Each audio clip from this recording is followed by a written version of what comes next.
मैत्रिणींचं आपल्या व्लॉगमध्ये अगदी मनापासून स्वागत आहे। तर आज घरामध्ये ना गावाकडून छान अशा हिरवेगार मोसंब्या आणलेल्या होत्या। ह्या आमच्या शेतातील मोसंब्या आहेत। तर मोसंब्या अशा खायला सगळेच कंटाळा करतात।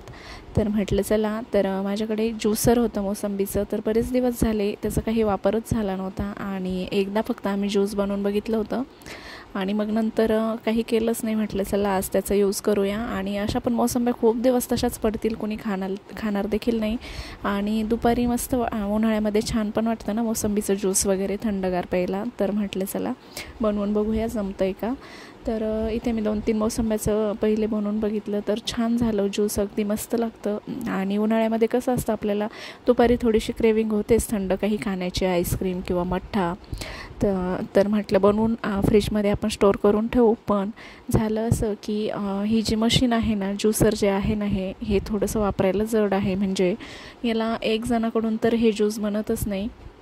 तर म्हटलं चांगलं जर बनलं तर आपल्या मैत्रिणींसोबत आपण नक्की ह्या मशीनचा रिव्ह्यू शेअर करू शकतो। पण खरं सांगायचं म्हटलं तर आम्ही दोघं मायलेकांनी खूप एफर्ट्स घेऊन फक्त 1 ग्लासच ज्यूस आमचं इथे निघालेलं होतं आणि 3 ते 4 मोसंब्यामध्ये। कारण मोसंबी ज्यूस येतं, बनतंही छान, चवीला पण छानच होतं। पण याला जे एफर्ट्स लागतात ना, म्हणजे एक जण तर या मशीनने करू शकत नाही, कारण हे प्लॅस्टिकची मशीन आहे आणि थोडीशी हाताळायला जड जाते। म्हणजे ज्यावेळेस माझ्या मुलाने मशीन पकडून ठेवली त्यावेळेस मी ज्यूस काढू शकले आणि ज्यावेळेस मी पकडलं त्यावेळेस त्याला ते फिरवता आलं ज्यूसचं जे आहे ते। तर अशा प्रकारचे काही जे प्रोडक्ट असतात ना, तर ते असे फेल जातात। पण ज्यूस खरंच खूप छान झालेलं होतं। फक्त एवढं ज्यूस निघालेलं आहे। चला, कधी कधी काही गोष्टींमध्ये माणूस फसतो देखील, तर त्याच पद्धतीने हे झालेलं आहे। पण थोडा जर वेळ असेल आणि आपण जर करू शकत असेल तर ज्यूस अगदी मस्तच होतं बरं का। तर बघू शकता छान असं मोसंबी ज्यूस तयार झालेलं आहे।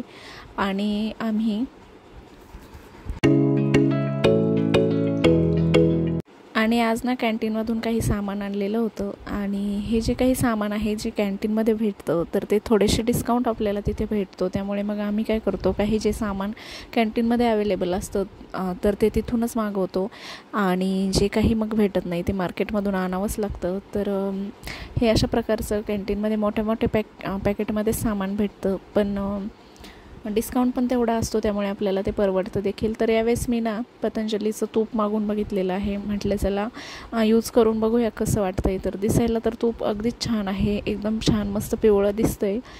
पण आता बघू वापरल्यानंतर याची चव वगैरे कशी आहे। तसं मी घरीच तूप बनवत असते, पण मग कधीतरी काही पदार्थ बनवायचे म्हटलं तर घरचं तूप पण कमी पडतं, त्यामुळे मग थोडंसं आपल्याकडे असेल शिल्लक तर ते कामात येतंच। म्हणून म्हटलं चला आता पतंजलीचं मागून बघूया आणि हे वापरल्यानंतर याचा शिरा वगैरे कसा बनतो आहे तर मी एखाद्या व्हिडिओमध्ये तुम्हाला नक्कीच सांगेल।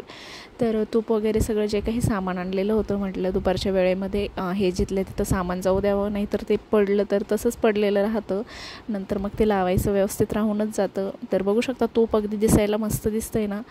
आणि हे जे चहापत्तीचे जे पॅकेट आहेत ना, तर ही चहापत्ती खरंच मला तरी असं वाटतं की म्हणजे चहा याचा छान होतो, पण चहाला लवकर रंगच येत नाही, खूप जास्त प्रमाणामध्ये पत्ती टाकावी लागते। तर त्यामुळे मग मी आता काय करते, जी आसाम टी आहे ना, तर ती आणि ही दोन्ही मिक्स करत असते, कारण त्याने चहाला रंग पण लवकर येतो। आणि ही या चहापत्तीपासून जी चहा बनते ना, तर त्याला खूप वेळ उकळू दिली तरच त्याला छान कलर येतो। तर आता संध्याकाळी आज होता वुमन्स डे आणि वुमन्स डेचं काही सेलिब्रेशन वगैरे म्हटलं होतं काही करावं, पण मग नंतर म्हटलं जाऊ द्या आता काय करत बसावं। तर मग सिंपल असं शेंगोळे जे असतात ना ज्वारीच्या पिठाचे, तर ते बनवते। कारण आज अभय आणि शरीव दोघांना पण थोडंसं ताप आलेला होता आणि त्यांच्या पण तब्येती ठीक नव्हत्या, त्यामुळे मग मला मूडच नव्हता काही करायला।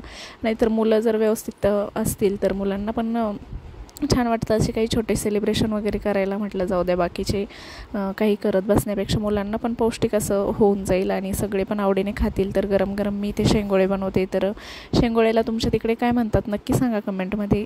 कुणी शेंगोळे म्हणतं, आमच्या इकडे याला फळं देखील म्हटलं जातं। तर मिक्सरच्या भांड्यामध्ये हिरवी मिरची, लसूण, जिरे हे सगळं बारीक करून घेतलेलं आहे। त्यानंतर मी 2 वाटी ज्वारीचं पीठ घेते आणि 1 वाटी गव्हाचं पीठ इथे घ्यायचं आहे। तर हे शेंगोळे बऱ्याच ठिकाणी वेगवेगळ्या पद्धतीने बनवले बनवले जातात, तर आम्ही ज्वारीचं आणि गव्हाच्या पिठापासूनच बनवते.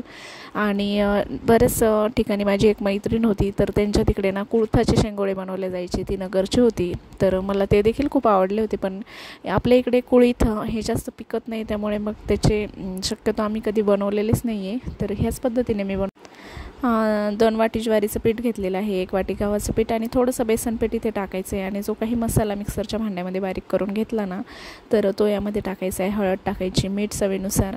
आणि इथे मी ना आज लसणाऐवजी लसणाची पात वापरलेली आहे, कारण शेतामधली हिरवीगार अशी पात आणलेली होती. तर म्हटलं चला लसूण घालण्याऐवजी ही जी पात आहे ना, ही आपल्याला कधीतरीच वापरायला भेटते. ज्यावेळेस लसणाची पात कोवळी असते तेव्हाच आपण वापरू शकतो. तर मग तीच मी आज टाकलेली आहे आणि त्याने जे या शेंगोळ्यांची चव आहे ना, ती खरंच खूप भारी लागली. तर त्यानंतर मग आता पातेल्यामध्येच हे बनवते, कारण हे थोडेसे पातळ असतात. तर जास्त क्वांटिटीमध्ये पण बनवायचे असतील किंवा त्याला शिजायला पण थोडंसं मोठंच पातेलं लागतं.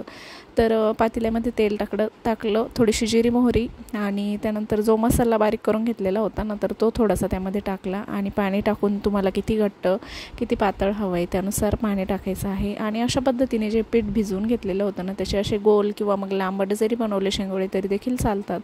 तर इथे माझ्या नणंदबाई म्हणजे आमच्या ताई आणि मी दोघींनी मिळून हे बनवले आणि छान उकळी आलेली आहे पाण्याला. त्यानंतर हे टाकून द्यायचे आहेत शेंगोळे त्यामध्ये आणि छान असे शिजवून घ्यायचे आहेत. तर माझ्या सगळ्या मैत्रिणींना हा व्हिडिओ कदाचित लेट येईल, पण तरी देखील वुमन्स डेच्या सगळ्या मैत्रिणींना हार्दिक शुभेच्छा. आणि सगळ्यांचं कसं कसं सेलिब्रेशन झालं आहे. आणि मैत्रिणींनो, आपल्यासाठी सेलिब्रेशन आपणच करायचं असतं. आणि मला तरी असं वाटतं की एक दिवस वुमन्स डे साजरा करण्यापेक्षा आपण प्रत्येक दिवस आपल्यासाठी जगायचा असतो मनापासून. आपल्याला जे हवं आहे, जे आवडतं आहे, जिथे आपली आवड आहे त्या गोष्टी करायच्या. तर असं मला वाटतं. एकच दिवस सेलिब्रेट करायचा आणि नंतर मग आपण मन मारून जगायचं, याला काही अर्थ नाही. तर त्यानंतर थोडंसं पीठ उरलेलं होतं, तर त्यामध्येच मी थोडी कोथिंबीर आणि कांदा टाकलेला आहे खूप सगळा. आणि धपाटे, आम्ही याला धपाटेच म्हणतो, तर धपाटे बनवून घेते मस्त रुमालवर थोडंसं पाणी वगैरे टाकून. आणि इकडे शेंगोळे पण शिजत आहे. आणि ही डिश सगळ्यांना खरंच खूप आवडली. आणि जर आपल्या घरामध्ये कोणी जर आजारी वगैरे असेल तर त्यांना खाण्यासाठी ही खूप पौष्टिक अशी डिश आहे. तर तुम्ही देखील बनवून बघा आणि सगळे आवडीने देखील खातील. फक्त एवढं आहे, शेंगोळे आपल्याला गरम गरमच खावे लागतात आणि धपाटे देखील थंड झाल्यानंतर त्याची चव अजिबात चांगली लागत नाही. त्यामुळे पटापट करायचं आणि गरमागरम सगळ्यांना वाढायचं. तर अशा पद्धतीने वुमन्स डे मी साजरा केला. कसं असतं, मुलांच्या तब्येती वगैरे पण थोड्याशा खराब असल्या ना की आपल्या कशामध्ये जीव लागत नाही आणि काही करावंसं पण वाटत नाही.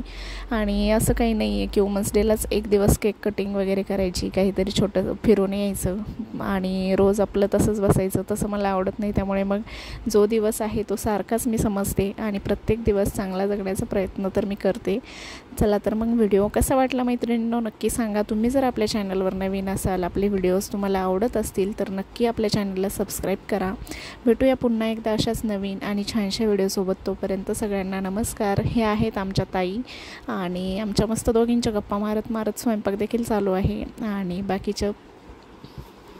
आणि आता धपाटे देखील माझे बनवून झालेले आहेत. तर आता गरमागरम सगळे आम्ही जेवण वगैरे करू. तर या तुम्ही पण जेवायला. व्हिडिओ कसा वाटला नक्की सांगा.